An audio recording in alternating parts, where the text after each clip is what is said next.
국내에서 마케팅이나 비즈니스를 논할 적에 절대로 빠질 수 없는 플랫폼이 있어요. 바로 네이버입니다. 국내 최대 규모의 사용자를 가진 네이버는 다양한 서비스를 제공을 하고 있고요. 이러한 서비스는 결과적으로 사용자들에게 그리고 기업, 브랜드사에게 큰 영향력을 과시하고 있죠. 상황이 이렇다 보니까 네이버의 정책 변경이나 서비스 내용의 변화는 엄청나게 큰 영향을 미칩니다.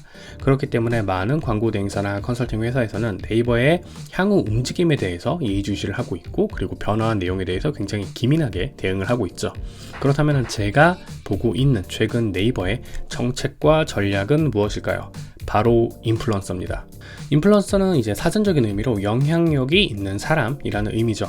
그런데 이 영향력이라는 것에 대한 기준이 상대적이기 때문에 사실은 누구나 될 수가 있어요.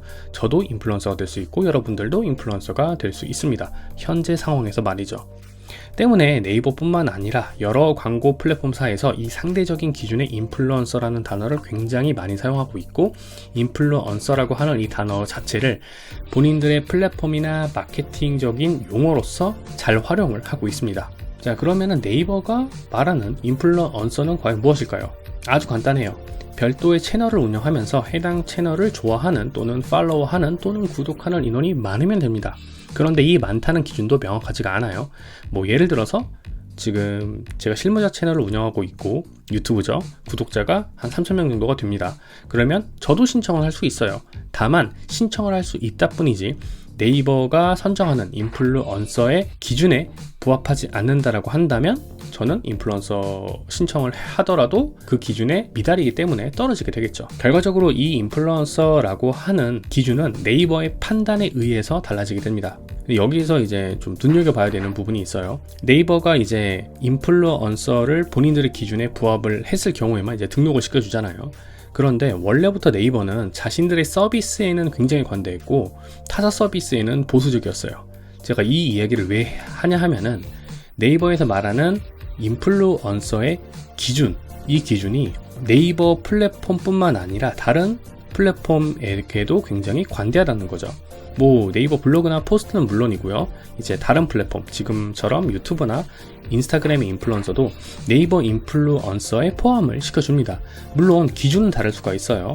하지만 이제 과거의 네이버의 정책과 비교해 본다면 제 개인적으로 봤을 적에는 굉장히 발전된 모습이 아닌가 생각이 듭니다. 물론 여전히 보수적인 부분은 없지 않아 있지만 과거에 비하면 상대적으로 조금 더 나아진 모습이다 라는 거를 말씀드리고 싶고요. 그러면 네이버가 이렇게 인플루언서라는 이 그룹을 굉장히 신경 쓰고 관리를 하고 있는데 어떤 부분에서 베네핏을 주느냐, 블로그를 기준으로 말씀을 드려볼게요. 네이버 인플루언서에게는 굉장히 많은 혜택이 주어져요. 블로그를 기준으로 봤을 때 우선 검색 환경에서도 인플루언서 세션이 따로 존재하기도 하고요. 뷰 세션에는 이제 인플루언서가 올린 포스팅의 경우에는 제목 옆에 인플루언서라고 하는 타이틀이 붙게 됩니다. 그리고 정확한 거는 아니지만 아무래도 인플루언서다 보니까 노출에 조금 더 긍정적인 영향을 주기도 한다고 보여져요. 그 외에도 이제 네이버 키워드 챌린지를 통해서 모바일 영역에서 자신의 채널에 대한 노출 세션을 추가로 더 확보할 수도 있고요. 이 외에도 여러 가지 부분에서 이득을 볼 수 있는 게 있어요. 어떻게 보면 인플루언서가 아닌 사람들과 차별을 두는 네이버의 정책이라고 볼 수도 있지만 실제로 사용하는 사용자 입장에서는 굉장히 긍정적인 요소가 조금 더 많이 있는 게 사실이에요. 이런 이제 노출적인 부분 외에도 금전적인, 경제적인 혜택을 주기도 하는데 예를 들면 이제 브랜드 커넥트라든가 이런 거를 통해서 인플루언서들의 수익 창출에 조금 더 도움을 주기도 합니다. 여튼 이렇게 보면 처음에 말씀드린 것처럼 네이버는 지금 인플루언서라는 그룹에 굉장히 많은 신경을 쓰고 있는 것으로 보여져요. 근데 왜 이렇게 네이버가 인플루언서에 집중을 하고 있을까? 제가 생각하는 이제 이유예요. 이거는 정확하지 않습니다. 제 추측이고 추론이에요. 일단 제가 생각하는 이유는 크게 두 가지 이유로 볼 수 있는데 하나씩 순서대로 설명을 드릴게요. 첫 번째 이유는 네이버의 검색 결과물 퀄리티의 향상 때문이에요. 네이버가 과거에서부터 지금까지 국내 최대의 플랫폼사인 거는 변함이 없어요. 그러다 보니까 엄청난 이용자층을 보이고 있죠. 그런데 이제 사람이 많이 모이는 곳에는 결국에는 광고가 성행하게 돼요. 그런데 네이버가 다양한 서비스 플랫폼에 엄청난 광고 콘텐츠가 올라오게 됩니다. 이게 약 10년 전부터 보이던 현상이에요. 그런데 이렇게 광고글이 많이 올라오게 되면은 상대적으로 객관적이고 정말 질적인 컨텐츠가 가려지게 됩니다. 사실 이게 광고 대행사들의 일이고 그리고 생존의 수단이다 보니까 죽자고 달려들죠.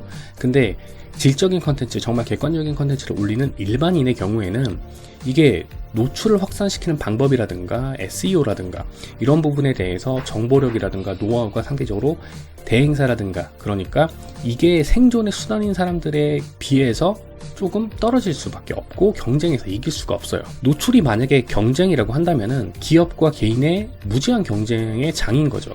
자, 그럼 여기서 또 문제가 발생을 하는 거예요. 광고글이라는 게 결국에는 우리 브랜드가 짱이라는 이 프레임과 틀을 벗어날 수가 없어요. 요즘이야 이제 광고 콘텐츠가 굉장히 세련돼졌고 다양한 전략이나 메커니즘으로 운영되기 때문에 이런 부분들이 조금 덜하긴 하지만 어쨌거나 저쨌거나 아직까지도 여전히 철진한 광고 콘텐츠, 그러니까 우리 브랜드가 짱이라는 이 프레임을 벗어나지 못하는 광고글이 굉장히 많이 올라오고 있습니다. 그러다 보니까 더 이상 소비자는 네이버 콘텐츠를 믿지 못하는 상황까지 와버려요. 자, 오죽하면은 일산 맛집이라는 키워드를 검색하면 광고글이나 홍보글이 대부분이니까 사람들이 믿지를 못하는 거죠, 해당 포스팅을. 그러니까 이거를 변칙적으로 돌리는 일산 맛집 오빠랑 홍대 맛집 오빠랑 이런 키워드들이 만들어질 정도였으니까 광고글이 얼마나 많이 올라와 있는지를 짐작해 볼 수 있는 부분이기도 합니다. 상황이 이렇다 보니까 네이버에서도 그간의 검색 품질을 높이고 콘텐츠 퀄리티를 높이기 위해서 정말 많이 노력을 했는데 결과적으로는 다 실패했어요. 왜냐하면 대행사들은 이제 네이버의 새로운 검색 알고리즘을 뚫어내고 네이버는 또 이걸 막아내는 창과 방패의 싸움이 계속 되기도 했고, 네이버가 새로운 알고리즘을 개발하는